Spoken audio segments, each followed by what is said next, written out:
Hindi na naisalba ang buhay ng isang binatilyong nahulog at nalunod sa Manggahan Floodway sa Pasig. At kasunod ng insidente, muling pinaalalahanan ang mga nakatira sa paligid ng floodway na mag-ingat para iwas sakuna.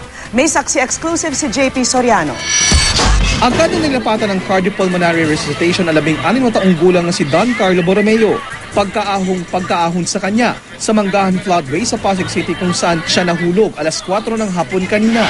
Pababa na raw noon sa floodway si Borromeo at 3 iba pang kaibigan para maligo nang bigla siyang mapabitaw sa kinakapitang bakal sa dike at tuluyang madulas. Hawak-hawak po siya, sabi niya po kasi marunong siya lumangoy. Hindi nagpunta po siya dun sa may parang pinaka-gutter po. Tapos hawak siya nung kaklase ko, nabitawan siya. Tapos kasi nadulas siya kaya siya nabitawan niya. Pasado alas 4:30 nang makuha siya sa pagtutulungan ng Pasig City Fire Rescue, Barangay Rescue Team at ilang residente. Mga 3 metro po ang layo bago nakuha yung bata. Opo. Matagal na po, tumatakbo na po ng 20 to 30 minutes po yung bata nasa ilalim.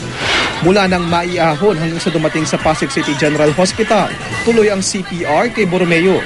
Pero hindi na naisalba ang kanyang buhay. Dead on arrival ang binatilo sa ospital. Bunso pa sa amin yan. Tapos, kasi nga, ilang beses na uminto yan eh. Tapos ngayon, siya na yung mismo siya mag-aaral. Tapos pinagbigyan namin siya. Ngayong gabi, binalikan ng mga taga-barangay Manggahan Rescue ang lugar para muling pagsabihan ng mga nakatira sa paligid na huwag maliligo sa lugar, lalo na kung maulan. Huwag matigas ang ulo. Sumunod na lang dun sa mga bantay ilog namin dyan na nagsasabi na huwag kayong maligo dyan at marami diyang nalunod. Ako si JP Soriano, ang inyo saksi.